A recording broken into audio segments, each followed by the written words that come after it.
Southeast Radio's Business Matters with Carl Fitzpatrick. Southeast Radio. Now, my first guest, Karina Kelly from Content Llama, has developed a business which looks after the content requirements of online retailers. With ambitious plans for the business and with eyes firmly set on the US market, Karina joins me now to discuss the business. Karina, before we discuss Content Llama, do you think you fit the description of a serial entrepreneur? Good morning, Carol. Thanks a million for having me. It's a delight. Yes, I've been kind of in business since I was a teenager. My dad is an entrepreneur and a self-made man, and I would have had many enterprises to make money to go to the discos since I was in my teenage years.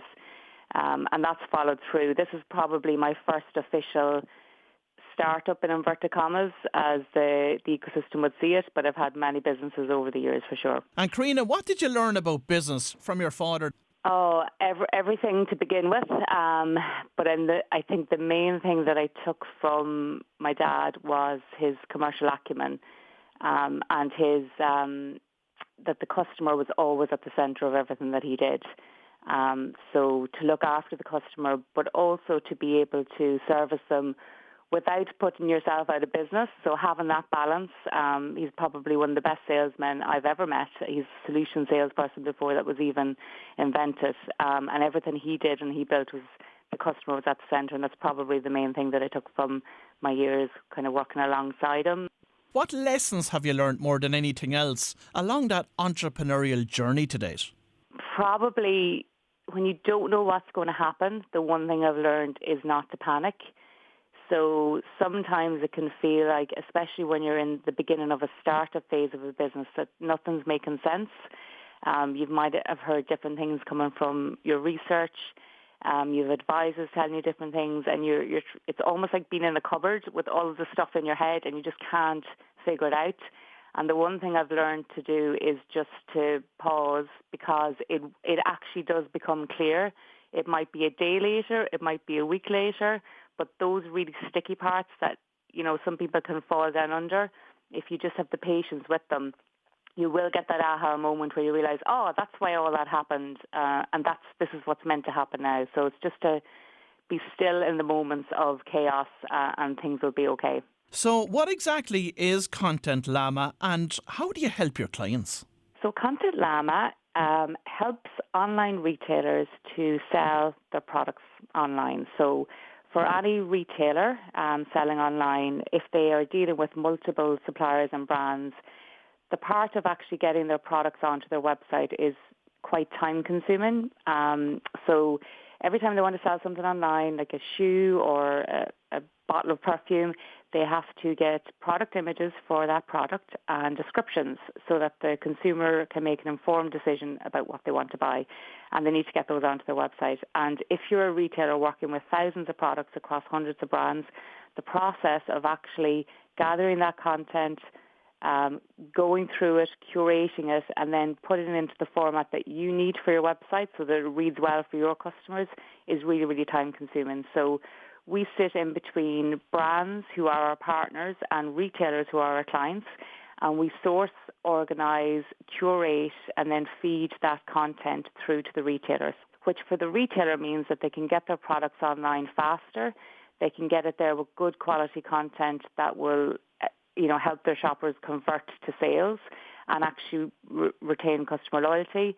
And then because that content is good and it describes the product as well, they've less returns because consumers actually are making informed decisions about what they buy.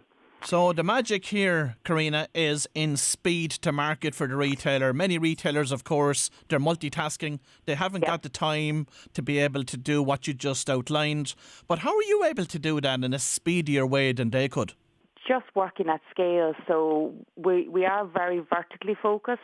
So we would have a focus on the beauty and cosmetic space and also the sports space. So for a retailer, every season or every month, they're going out to 100 brands in, say, their sector, sports sector.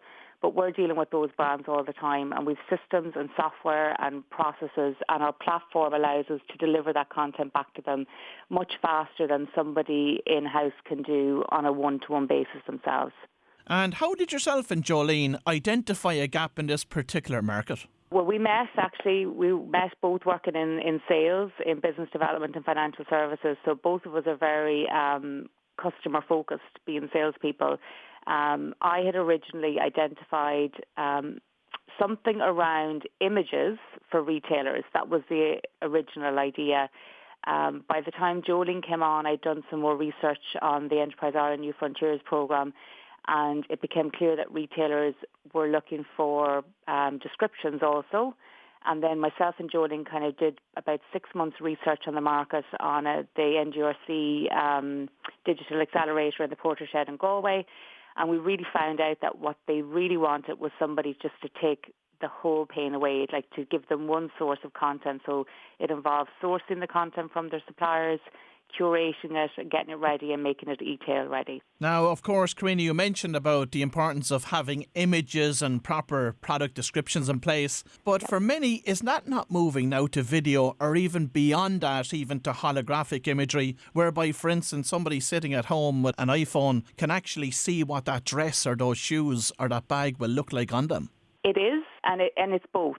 So if you can imagine, I always kind of equated, if I went into the shop and I saw a pair of shoes that I liked, I might have specific requirements around the type of material being used in the shoe, whether it's waterproof or, whether it's leather or whatever it is. So while we want to see the product, and no product page will succeed without images, good quality images and or video and or even the 3D virtual, because we want to know what it looks like on, every consumer also wants information about the product. So it can be as simple as the fit. Is it, snug fit, or the material that it's made of? And it's really just, I always say when we're talking about product pages, it's if you said to the shop assistant in the store, if they came up to you and said, "Oh, can I help you there?" And if they told you 2 lines about the product, what is it that they would say? It's those magic lines that you want someone to talk to you about the product. You can see it, but you want someone to almost, as an online consumer, say, "Hey, look at this. This is great because," it's that little sales pitch to you.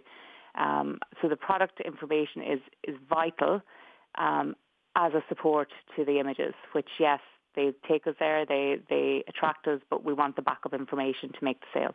And of course, coming shortly are the emerging trends of virtual and augmented reality. How will that play a part in your business, Content Llama?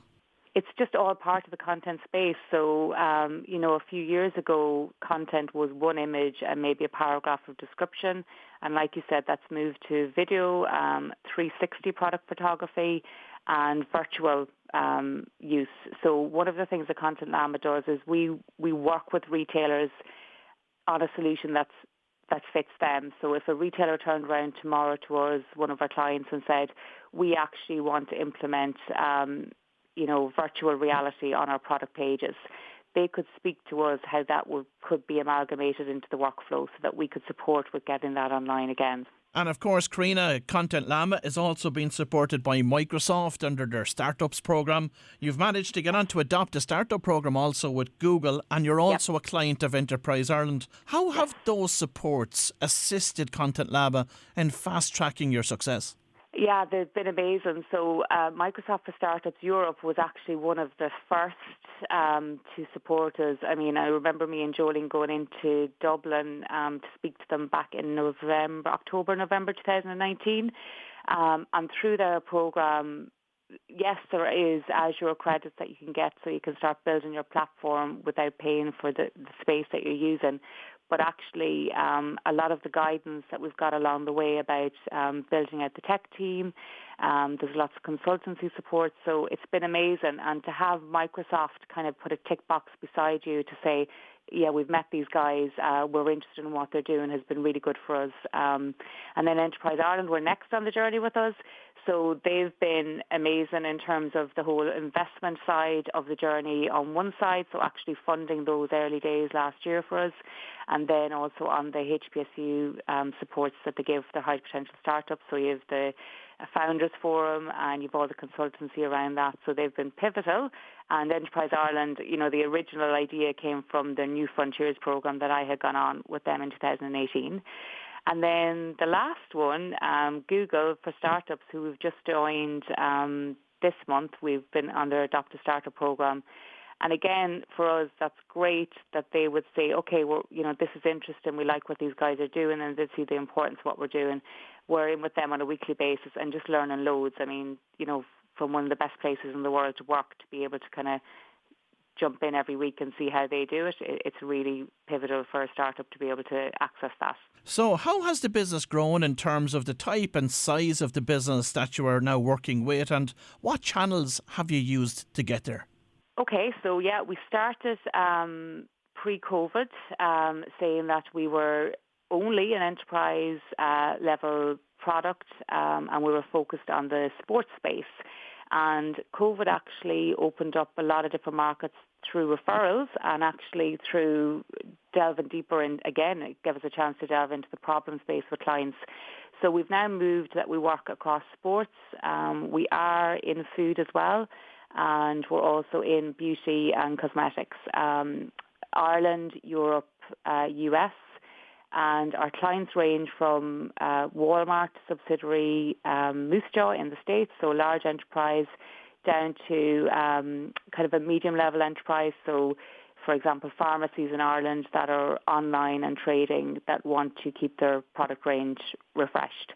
And our route to market then is direct sales through Jolene and one of the persons on the sales team in Ireland, and we're building out that sales team this year, and that will focus on enterprise and mid-level sales. And then a lot of the smaller SME level sales, we're going to work with partners such as Shopify and e-commerce platforms like that to build out a product to meet that customer better. And Karina, I believe that Content Llama is currently in the middle of a fundraising round. How is that going, and what are you going to be using that funding for? Yeah, we're currently raising $2 million this year. We've closed $500,000 of that in January on a safe note, and we're filling out the rest of the 1.5 round. So what that really allows us to do is to hire the team to scale the enterprise. So we have figured out the problem, lots of research. We have the customers who like what we are doing and would like to pay us for that. And now we need to, scale out the enterprise with a strong sales team for the US and build out the engineering teams. And finally, what are the plans for Content Llama over the next 5 years? Is it ultimately a trade sale you're looking at? Plans are that we would like to be powering 10 billion in online revenues for our clients. We will be in the US primarily, and yeah, it is. It's one of those value chain systems that is quite new, the whole content space. So we would see that in 3 to 5 years' time that either we're being acquired or we're acquiring somebody. Well, if you've just tuned in, that was Karina Kelly from Content Llama, and I look forward to following this business as it expands internationally. Southeast Radio's Business Matters with Carl Fitzpatrick. South